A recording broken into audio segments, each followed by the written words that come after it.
Good afternoon. Welcome to Abigail Bible Believing Answers. I am your host, Dr. Ruby Abigail.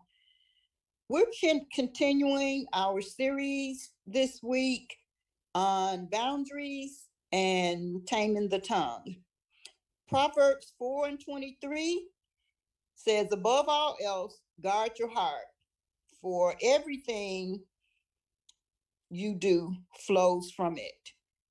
So in this particular session, if you are prone to be the type of person that's very empathetic, sensitive to others, or a person that's codependent that usually take up the responsibilities for others, this broadcast is for you, just for you. And I hope that it is helpful to you in making important decisions that affect your life. We are to establish boundaries for a lot of reasons. And it's not to hurt other people, but it's mainly to protect ourselves. And most times boundaries are learned. And when they're established, people really get to know you better. And you also get to know yourself better, because we need to be our authentic self. And when we're on automatic yes, whenever someone asks, we have an automatic yes, that's not really being true to ourselves or to those involved. And so we need to take control of our lives and the direction that our lives are going, and not just be dictated to. Because if you are noticing that your life, you are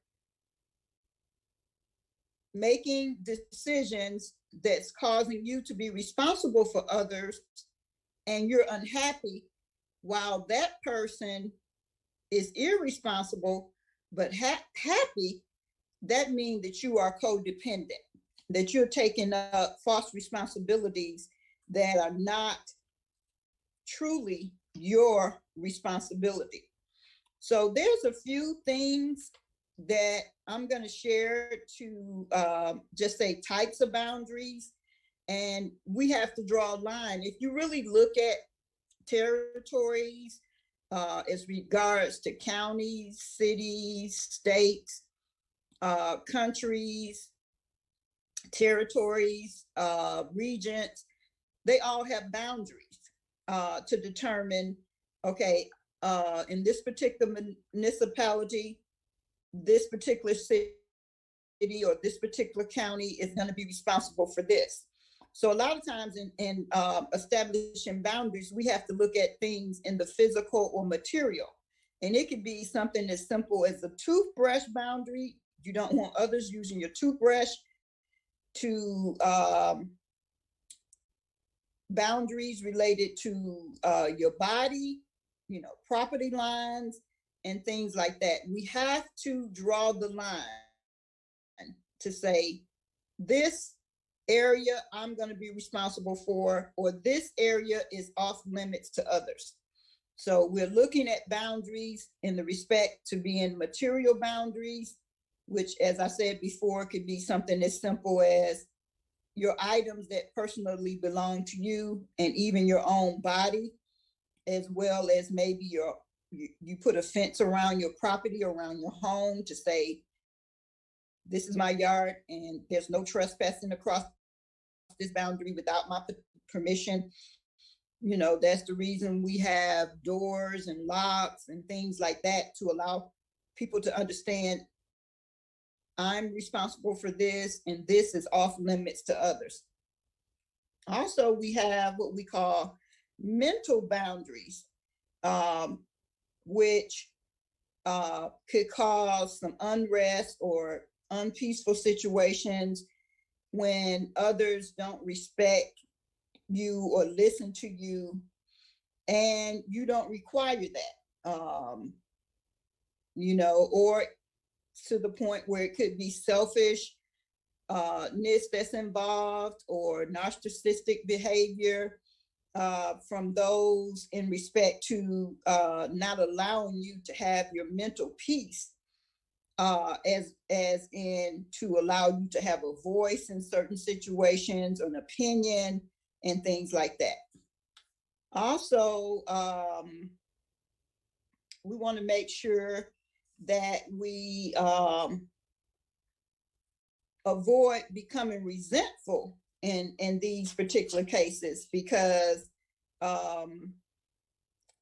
you don't want to get to the point where you're angry. You want to be able to graciously set up strategies on how to get off your automatic yes. And that could be things, as I said, that you need to get to know yourself, and you need to learn how your character and the things you like and don't like, and learn behaviors so that you can have emotional health and make good choices that you can be responsible for. It could be things as serious as sexual obligations or condemnation. If somebody take you out for dinner, do you feel obligated if they ask you to cross certain lines? It could be things related to religion. Are you forced in certain kind of beliefs, or giving up your rights to believe in certain situations? And this could be very detrimental to you when others are pushing their opinions and responsibilities on you. So, as I said, a resolution into helping to set boundaries, the first thing we want to do is get off of the automatic yes. You can say things to avoid giving a concrete answer. It doesn't have to be an unempathetic no at that time. If you don't really know if it's something you want to make a decision on, you could say, thank you for asking me. Please let me check my calendar and get back with you.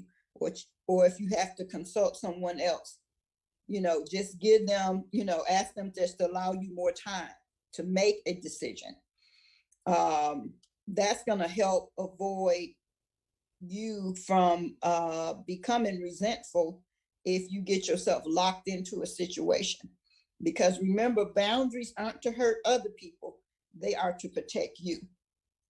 And also allow people to get to know you, and to be your authentic self, and not to place you under condemnation where you said yes to a situation that you're not in agreement with, and now you're blaming someone else to say, well, they obligated me, or you start complaining about doing whatever you have agreed to do, and now you're in offense. So in order to avoid that, when someone asks you, just give yourself a 24-hour turnaround time to say, or 72 hours, especially when you're responding to electronic communications, whether it's an email or a text message.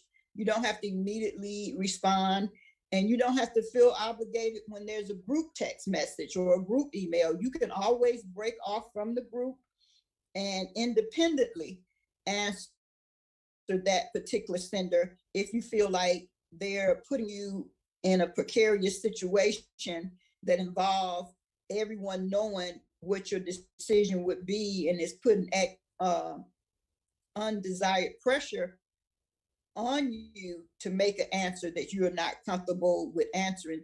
You can either decline answering group email or electronic communication for 24 to 72 hours, and you can always break off from the group and answer the sender independently.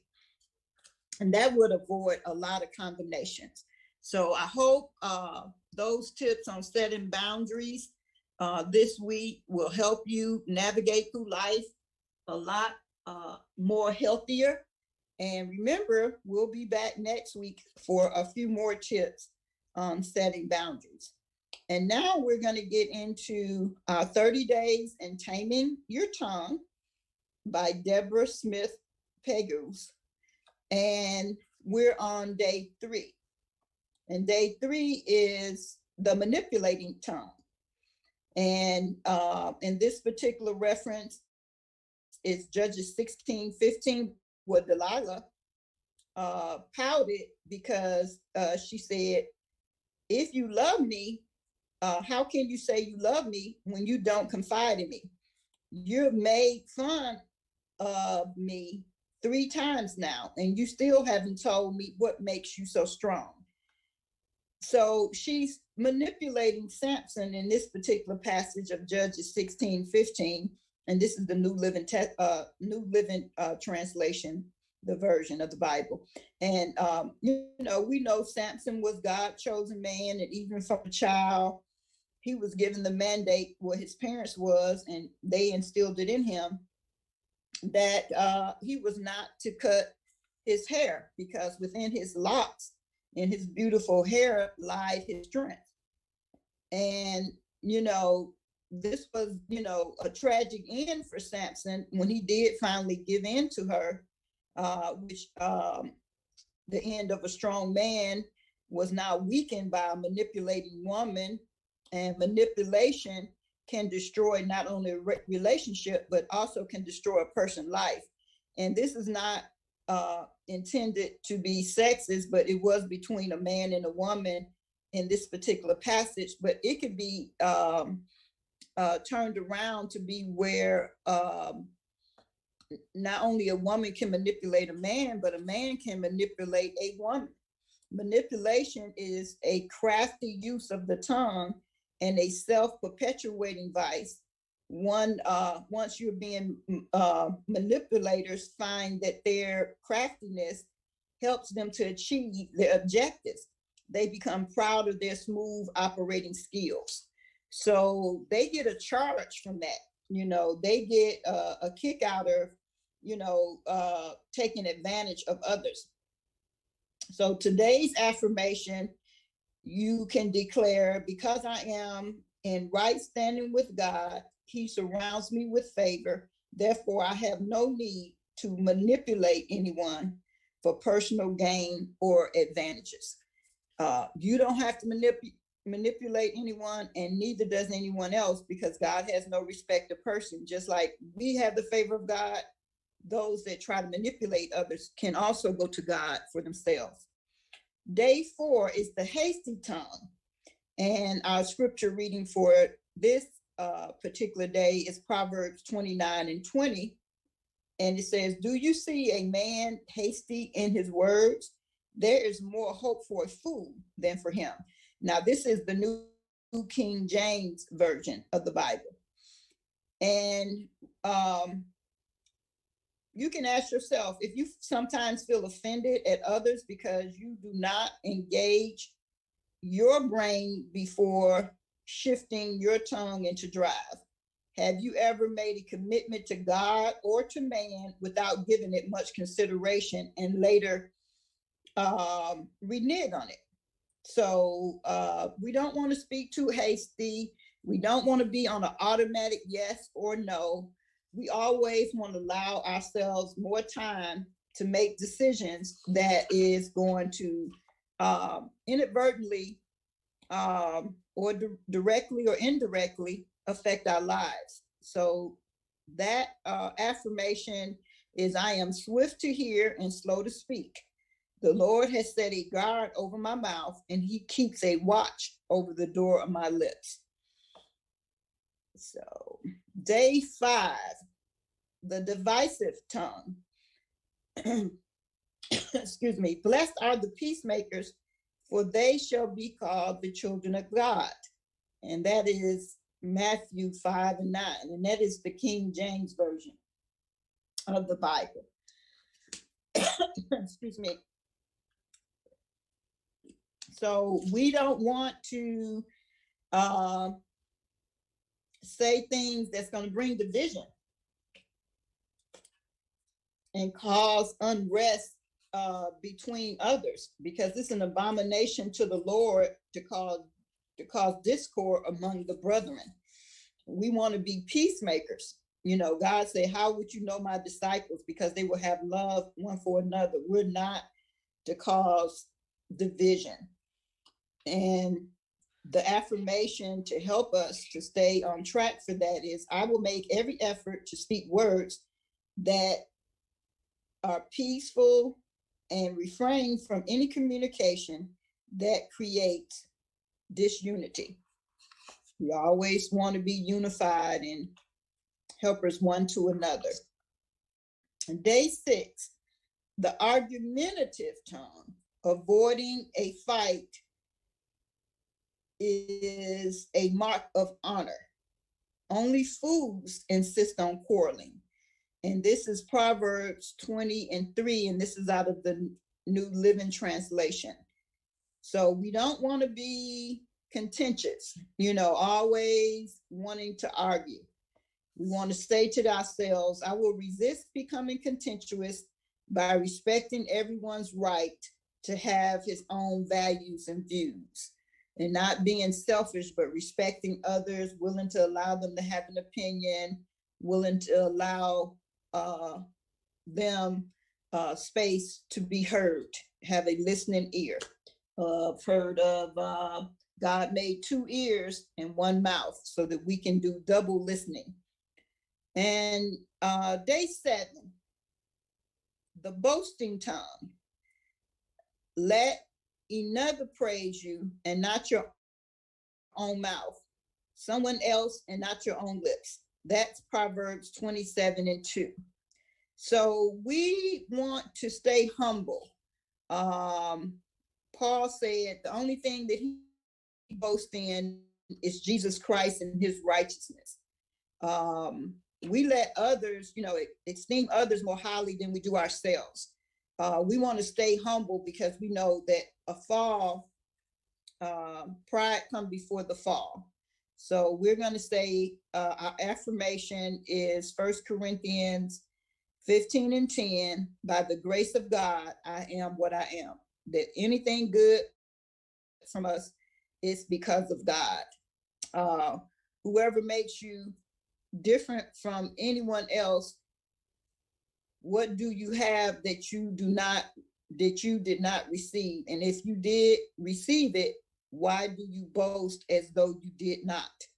And that's 1 Corinthians 4:7. So whatever skills or talents God has given to you, they are for his glory. Learn to take praise and strive. If your popularity increases, don't let it be intoxicating by all the accolades. Remember that praise is like a perfume. If you consume it, it will heal you. And as the Lord say, boasting is like a flower that withers and fade away. So we're going to stop at this time. I hope that this broadcast has been a blessing to you. Please like, subscribe, and share and comment.